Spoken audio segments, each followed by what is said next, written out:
அனைவருக்கும் வணக்கம். பருவம் 2 4ஆம் வகுப்பு தமிழில் 6வது பாடம் ஆராய்ந்திட வேண்டும். இந்த பாடத்தோட மதிப்பீட்டு பயிற்சியை நம்ம இப்போ இந்த வீடியோவில் பார்க்கலாம். வினாக்களுக்கு விடையளிக்க. இதில் முதல் வினா, குதிரை ஏன் நாய்க்கு உதவி செய்ய நினைத்தது? பக்கம் 31ல் மன்னர் மாதிரி அந்த இரக்க குணம் கொண்ட குதிரை நாய் காலில் அடிபட்ட காரணத்தால் நடக்க முடியாமல் நொண்டி நொண்டி சென்று கொண்டிருப்பதை குதிரை பார்த்தது. உடனே அந்த நாய்க்கு உதவி செய்திட வேண்டும் என்று மனதில் நினைத்தது. அந்த பக்கத்தில் இருக்க விடை எழுதிக்கிங்க. இரண்டாவது வினா, காவலர்கள் குதிரை மீது இருந்த நாயை ஏன் கீழே இறக்கிவிட்டனர்? குதிரையின் விளக்கத்தை கேட்ட நாய் மேலும் சத்தமாக குரைத்தது. அதை கண்ட காவலர்கள் குதிரை மீது இருந்த நாயை கீழே இறக்கிவிட்டனர். இதுதான் விடை, எழுதிக்குங்க. அடுத்தது சொல்ல கேட்டு எழுதுக. சொல்ல கேட்டு எழுதணும். குதிரை, இரக்கம், நிலைமை, பேராசை, குடிமக்கள், இந்த வார்த்தைகள்லாம் சொல்ல கேட்டு எழுதணும். அடுத்தது நிறுத்தற் குறியிடுக. இதில் அரசேன்னு ஆரம்பிக்குது, அந்த இடத்துல மேற்கோள் இடணும். அரசே அந்த வார்த்தைக்கு பக்கத்தில் காற்புள்ளி இடணும். அதோ ஒரு நாயானது நடக்க முடியாமல் தத்தி தத்தி சென்று கொண்டிருந்தது. அந்த இடத்துல வாக்கியம் முற்று பெறுறதுனால அங்கே முற்றுப்புள்ளி வரணும். அடுத்தது அந்த நாயை என் முதுகில் ஏற்றி கொண்டு, அந்த இடத்துல ஒரு காற்புள்ளி வரணும்.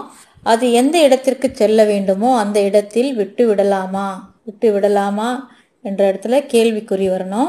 கேள்விக்குறி வந்துட்டு அதுக்கு மேலே மேற்கோள் முடியுது இல்லையா, மேற்கோள் இடணும். என்று கேட்டது, அந்த இடத்துல அந்த வாக்கியம் முடியுது, அதனால அந்த இடத்துல முற்றுப்புள்ளி வரணும். கேட்டது பக்கத்தில் முற்றுப்புள்ளி வரணும். அடுத்தது ஒரே சொல் 2 முறை அடுத்தடுத்து வருமாறு சொற்றொடர் அமைத்து எழுதுக.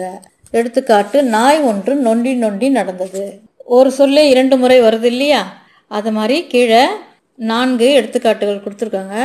தத்தி தத்தி, எழுதி எழுதி, திரும்பி திரும்பி, குனிந்து குனிந்து, இந்த வார்த்தைகளுக்கு நாமே சொற்றொடர் அமைக்கணும். தத்தி தத்தி, குழந்தை தத்தி தத்தி நடந்தது. எழுதி எழுதி, சொற்களை எழுதி எழுதி பார்த்தேன். அடுத்தது திரும்பி திரும்பி, என் தம்பி வருகிறானா என திரும்பி திரும்பி பார்த்தேன். குனிந்து குனிந்து, நான் குனிந்து குனிந்து உடற்பயிற்சி செய்தேன். அடுத்தது குறிப்பை படி விடையை கொடு. 3 பாக்ஸ் கொடுத்துருக்காங்க. அதில் ஈரெழுத்து வார்த்தையில் ஒரே எழுத்தில் முடியக்கூடிய வார்த்தையை நம்ம கடைசியில் எழுதணும். பேச உதவுவது வாய், படுக்க விரிப்பது பாய், கனிக்கு முந்தையது காய், காவல் காப்பது என்ன வரும்? வாய், பாய், காய், காவல் காப்பது நாய் இல்லையா, நாயின்னு அந்த டேஷில் எழுதிக்கணும். அடுத்து உழவுக்கு உதவுவது ஏர், ஊர்கூடி இழுப்பது தேர், மரத்திற்கு தேவை வேர், நல்லதை உன்னிடம் சேர். அந்த ஏர், தேர், வேர், சேர் வருது இல்லையா, நல்லதை உன்னிடம் சேர், டேஷில் எழுதிக்கோங்க சேர்னு.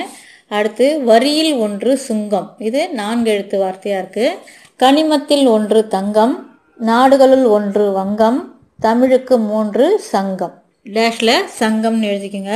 அடுத்தது அகர முதலி பார்த்து பொருள் அறிக. தமிழ் பாட புத்தகத்தோட கடைசியில் அகர முதலியோட பொருள் கொடுத்துருப்பாங்க இல்லையா, அதை பார்த்து நம்ம இந்த வார்த்தைகளோட பொருளை எழுதணும்.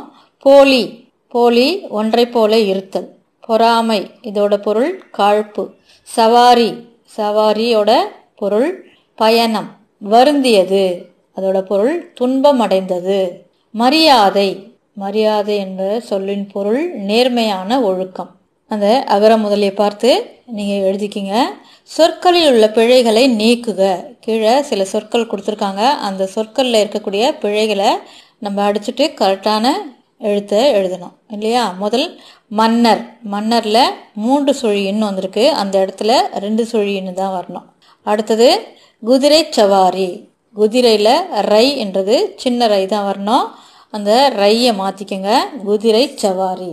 அடுத்தது உற்சாகம், அந்த சின்ன இரு வர்ற இடத்துல பெரிய ரா இரு வரணும், உற்சாகம்.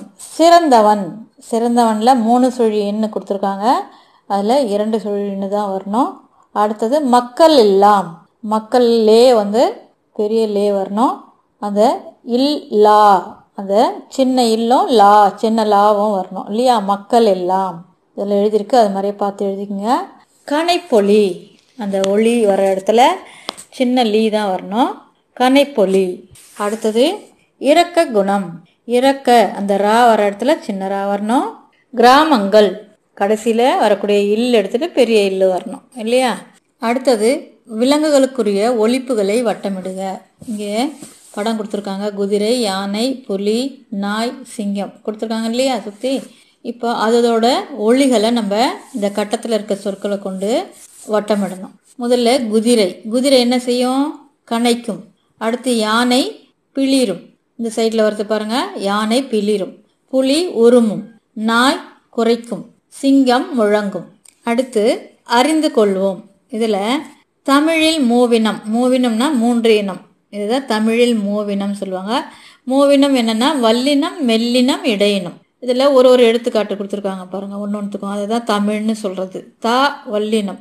கசட தபரன்னு சொல்லுவோம். அதில் தா வர்றதுனால தா வல்லினம். கஞ்சன நமன. மா அந்த வரிசையில் மீ வருது இல்லையா, அதனால அது மெல்லினம். கஞ்சன நமன மெல்லினம். அடுத்து யரள வழல இடையினம். அதில் ழா வர்றதுனால இழ் இடையினமா. அடுத்து தமிழில் 3.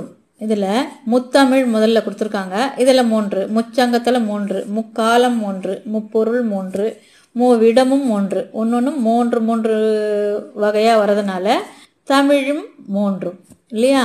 முத்தமிழில் என்னென்ன 3 இருக்குன்னா இயல், இசை, நாடகம். இதுதான் முத்தமிழ் 3ன்னு சொல்கிறது. அடுத்து முச்சங்கம். சங்கங்கள் 3 இல்லையா. ஏற்கனவே கூட பார்த்தோம், தமிழுக்கு 3 சங்கம் பார்த்துருக்கோம் இல்லையா. முச்சங்கம் 3. என்னென்ன சங்கம்னா முதல் சங்கம், இடை சங்கம், கடை சங்கம். இதுதான் முதல், இடை, கடைன்னு கொடுத்துருக்காங்க. அடுத்து முக்காலம் 3. அது என்னென்ன காலம்னா இறந்த காலம், நிகழ்காலம், எதிர்காலம். இந்த காலங்கள் 3 வகையாக இருக்கு இல்லையா. முப்பொருள். பொருளில் அறம், பொருள், இன்பம். இதுதான் முப்பொருள்னு சொல்கிறது. மூவிடம். இடத்துல 3 இடம் சொல்கிறோம். தன்மை, முன்னிலை, படர்க்கை. இதுதான் மூவிடம் சொல்கிறது. இந்த மதிப்பீட்டு பயிற்சியில் அடுத்து உள்ள பக்கங்களை அடுத்த வீடியோவில் பார்ப்போம். நன்றி, வணக்கம்.